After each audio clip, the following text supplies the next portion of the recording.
Good morning children. मैं आपकी हिंदी की अध्यापिका कुसुमा नायर ऑनलाइन टीचिंग क्लास 2020-21 में आप सभी का स्वागत करती हूँ। बच्चों, आज मैं क्षितिज पाठ्य पुस्तक के काव्यखंड की कविता उत्साह आज पढ़ाने जा रही हूँ, जिसके कवि है सूर्यकांत त्रिपाठी निराला। कविता पढ़ने से पहले मैं सूर्यकांत त्रिपाठी निराला जी के विषय में कुछ कहना चाहूँगी। सूर्यकांत त्रिपाठी निराला जी का जन्म 1899 ईस्वी में बंगाल के महिषादल में हुआ। निराला जी की शिक्षा घर पर ही हुई। उन्होंने संस्कृत, बांग्ला, अंग्रेजी आदि भाषाओं का घर पर ही अध्ययन किया। रामकृष्ण परमहंस और विवेकानंद के विचारों से वह अत्यधिक प्रभावित हुए। उनका पारिवारिक जीवन कष्ट और संघर्षों से भरा था। पिता, चाचा, पत्नी सभी की मृत्यु के पश्चात उनकी पुत्री सरोज की भी मृत्यु हो गई। सूर्यकांत त्रिपाठी निराला जी का निधन 1961 में हुआ था। उनकी प्रसिद्ध काव्य रचनाएं हैं अनामिका, परिमल, गीतिका, कुकुरमुत्ता, नए पत्ते, और उनके कुछ उपन्यास हैं जिनका नाम है अप्सरा, अलका, प्रभावती, और उनके कुछ कहानी संग्रह भी हैं जिनका नाम है लिली, सखी, चतुरी चमार। उसके अलावा कुछ निबंध संग्रह भी है, प्रबंध, पद्य, चाबुक। भाषा की सरलता, सहजता, संस्कृतनिष्ठ शब्दावली उनकी कविता की विशेषता है।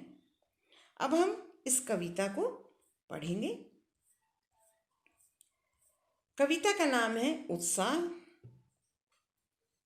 बादल गरजो घेर घेर, घोर गगन धाराधर ओ, ललित ललित काले घुंघराले, बाल कल्पना के से पाले, विद्युत छवि उर्मे कवि नव जीवन वाले, वज्र छिपा नूतन कविता, फिर भर दो बादल गरजो। यह घोर का अर्थ है भयंकर, धाराधर का अर्थ है बादल, नव जीवन मतलब नया जीवन, और वज्र का मतलब है कठोर, नूतन का अर्थ है नया, उर का अर्थ है हृदय। कवि इस कविता में, इन पंक्तियों में कवि बादलों को उत्साह और क्रांति के रूप में मानते हैं और उनको संबोधित करते हुए कह रहे हैं कि लोगों के मन को सुख से भर देने वाले बादलों, आकाश को घेर घेर कर खूब गरजो। यहाँ पर लोगों के मन को सुख से भर देने से तात्पर्य है जैसे अत्यधिक गर्मी के बाद जब आसमान में बादल छा जाते हैं, वर्षा होती है, तो लोगों को गर्मी से राहत मिलती है। उनके मन को वर्षा जो है सुख से भर देती है। तो इसीलिए कवि कह रहे हैं कि लोगों के मन को सुख से भर देने वाले बादलों, आकाश को घेर घेर कर खूब गरजो। कवि आगे कहते हैं कि ललित ललित काले घुंघराले, बाल कल्पना के से पाले। कवि कह रहे हैं कि तुम सुंदर और काले घुंघराले बालों वाले हो, तुम बाल कल्पनाओं को लिए हुए हो। बाल कल्पना से तात्पर्य जिस प्रकार बाल जीवन में यानी बच्चों के जीवन में मधुर मधुर कल्पनाएं निरंतर आती रहती है। कई सारी कल्पनाएं करते हैं छोटे बच्चे, और उसी प्रकार बादल का सौंदर्य भी जो है बच्चों की कल्पनाओं की तरह निरंतर परिवर्तित होता रहता है। जिस प्रकार बाल कल्पनाएं बहुत ही मनोहारी होती है, सुंदर होती है, उसी प्रकार बादल की छवि भी बहुत सुंदर होती है। इसलिए कवि ने बादल के सौंदर्य में बाल मन की कल्पना की है। कवि कह रहे हैं कि तुम सुंदर और काले घुंघराले बालों वाले हो, तुम बाल कल्पनाओं को लिए हुए हो। विद्युत छवि उर में कवि नव जीवन वाले। यहाँ पर कवि कहते हैं कि तुम्हारे हृदय में, किससे कह रहे हैं? बादलों से। तुम्हारे हृदय में बिजली की चमक है। विद्युत छवि उर यानी तुम्हारे हृदय में बिजली की चमक है।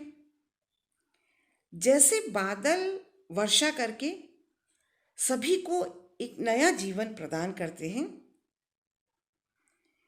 पीड़ित प्यासे जनता की इच्छा को पूरी करते हैं। पीड़ित प्यासे यानी गर्मी से पीड़ित, प्यासे जो मनुष्य है उसकी इच्छा को पूरी करते हैं। उसी प्रकार तुम, यहाँ पर तुम किसको कहा जा रहा है? कवि को। बादलों को एक कवि के रूप में संबोधित करते हुए कहते हैं कि उसी प्रकार तुम भी जो है संसार को नया जीवन देने वाले हो।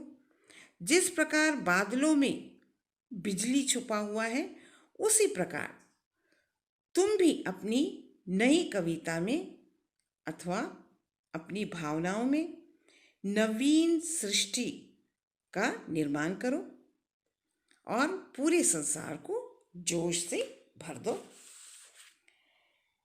यानी कवि कहते हैं कि तुम्हारे अंदर वज्र जैसी, बिजली जैसी अपार शक्ति है, बहुत अधिक शक्ति है। तुम इस पूरे संसार को नई चेतना से भर दो और जोर जोर से गरजो और अपनी गर्जना से लोगों के हृदय में विप्लव और क्रांति को जन्म दो। अगली पंक्ति है, विकल विकल उन्मन थे उन्मन विश्व के निदाग सकल जन, आए अज्ञात दिशा से अनंत के घन, तृप्त धरा जल से फिर शीतल कर दो, बादल गरजो।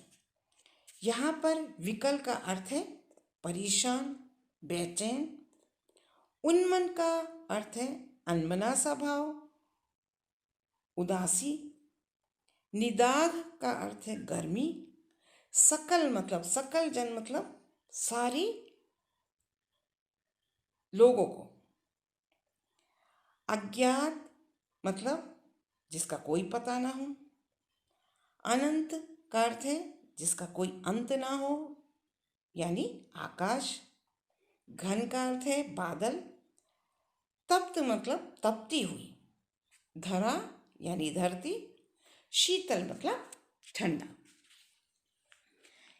इन पंक्तियों में कवि कहते हैं कि चारों ओर वातावरण में एक बेचैनी सी फैली हुई थी। लोगों के मन भी उदास थे, बहुत दुखी थे। इसलिए कवि बादलों को कहते हैं, लोगों के मन को सुख से भर देने वाले बादलों। मैंने पहले कहा था लोगों के मन को कैसे सुख से भरते हैं, यानी वर्षा जब होती है तो गर्मी से जब राहत मिलती है तो लोग बहुत खुश हो जाते हैं। आकाश को घेर घेर कर गरजो। ये किससे कह रहा है कवि? बादलों से। संसार के सभी प्राणी बहुत ही दुखी थे। विश्व के निदाघ के सकल जन, इसका अर्थ है कि संसार के सभी प्राणी भयंकर गर्मी के कारण बेचैन और उदास हो रहे थे। आए अज्ञात दिशा से अनंत के घन, आकाश की कोई अनजान दिशा से घने बादलों, तुम आए हो, यानी कि आकाश की कोई अनजान दिशा से जो है घने बादल आए हैं, और कवि उनसे कहते हैं, उन बादलों से, कि तुम बरस कर गर्मी से तपती हुई, जलती हुई धरती को फिर से शीतल कर दो, ठंडा करके लोगों को सुखी कर दो। तप्त धरा जल से फिर शीतल कर दो बादल गरजो, यानी गर्मी से तपती हुई धरती को फिर से ठंडा करके लोगों को सुखी कर दो।